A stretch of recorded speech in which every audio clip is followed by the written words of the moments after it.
Preston, you've been on some kind of tear over these last 7 games. I think you have 7 sacks now. I'm curious what's been different for you. Obviously, culminating tonight with your sack, and just why you feel like you've been in the groove you've been in.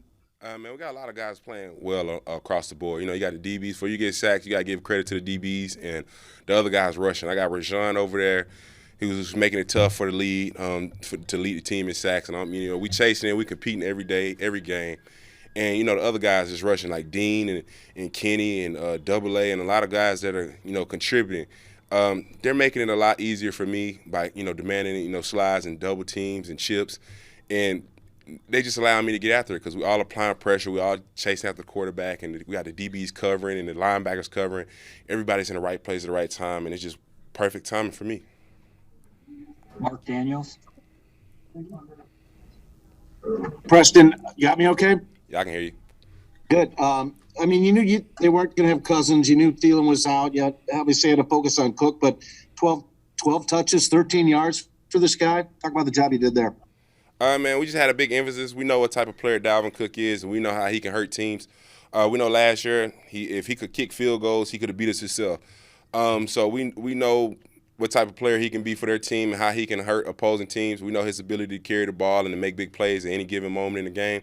We know we had to stop him. We know we had to make them one-dimensional and get them out of the run game and get them to passing and make them uncomfortable. Mike Spofford. Hey, Preston, just talk about what it means to get this number one seed in the playoffs locked up here, and just how you guys feel about where you're at. Man, it's great always to get that that first round bye and to rest our byes and get ready for the next opponent coming into Lambeau. It's also great to have home field advantage throughout the playoffs. That's what guys pride themselves on, and that's what guys try to work hard to get. And guys been working hard, they're working their tails off this season, and we're happy to have it, and we're happy to have earned it. We're happy for the chips to fall in our favor, and we're just happy to go out there and keep on working hard and striving towards our goal. Tom Silverstein. Hey, Preston. I know throughout the year people, particularly fans, talk about, just wait till they get Jair back, wait till they get Za'Darius back. But you guys have to play without them. You have to go out there each week and not really worry about it.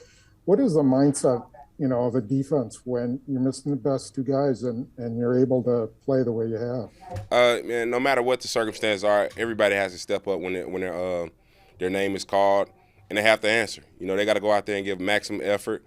And they got to be, if you're relied on, we already know it's a standard set out here that when you get on that field, that it's nothing less expected of you but besides greatness and hard effort and execution of your assignment. So no matter who's on the field, and when the coaches put them out there, we know they have confidence in them, total confidence in them. And as players, we have total confidence in each other. And we just know once we play together, we're a tough team to beat.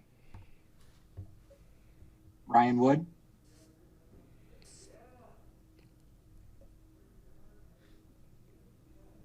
Ryan Wood, go ahead.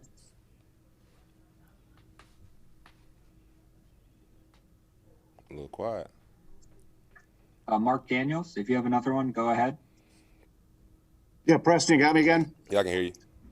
What was I think the longest play they had, maybe until the very end, was that catch by the center. What did you see on that play? What did you think of that play? Man, that was a crazy play.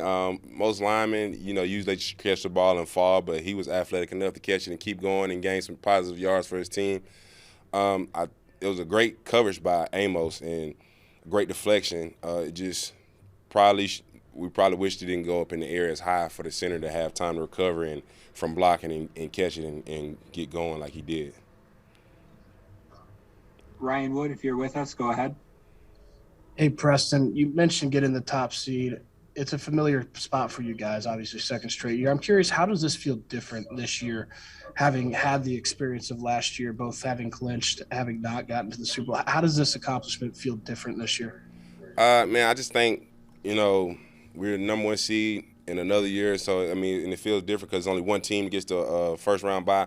But we know guys we know what happened last year. We had that in the back of our minds, but we know going forward that we need to just eliminate all the mistakes, and we need to go out there and play as close to a perfect game as possible. We know that's pretty hard, and that's a goal we're chasing each week.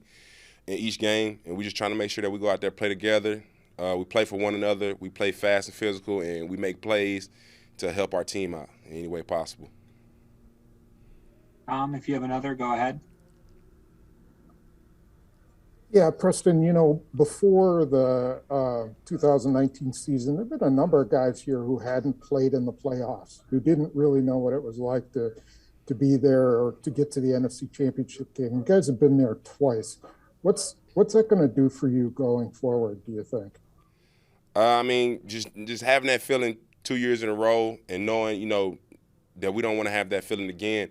And for the guys that was here to feel that feeling last year and not the year before, they have a little sour taste in their mouth from that feeling. So they know what it took to get there, and they knew what it took, to get past there. We knew we made a lot of mistakes in that game last year, and we know we fixed those mistakes and we corrected those mistakes early on. We wouldn't have had those mistakes, and it probably would have possibly could have been a different outcome. So we know this year we play sound football. We control the things we control. We play fast and physical for one another, and we try our best to execute better than the other team. Then we're gonna put ourselves in a great position to succeed. We're going to do just a couple more for Preston. Tony, go ahead. Hey, Preston. I know Sean Mannion was really thrust into a difficult spot for the Vikings, but what did you guys do to really make him uncomfortable out there? We just didn't allow him to make, have a comfortable pocket. I know guys were trying to push the pocket and make sure he didn't have a lane to scramble, which he got out the pocket one time. We made sure that we didn't allow him to have a comfortable pocket. We seen on film that he can make good throws, and he had a strong arm.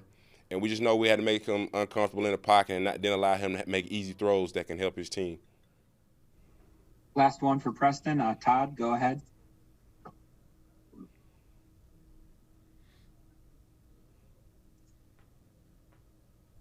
Todd, if you're there, go ahead.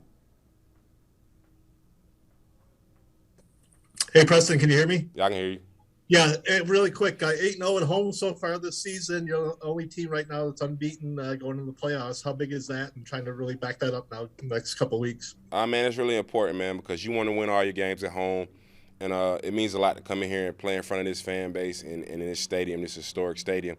We just had to make sure when we get out here in front of our fans that we give them what they deserve, and that's a win, that's a victory. And we work hard for it, and we make sure that anytime we're in front of our fans, we use our stadium to the advantage. Our fans get loud when we're on defense, and they give us that juice we need, and this feels electrifying anytime they stand up and yell or they yell, period.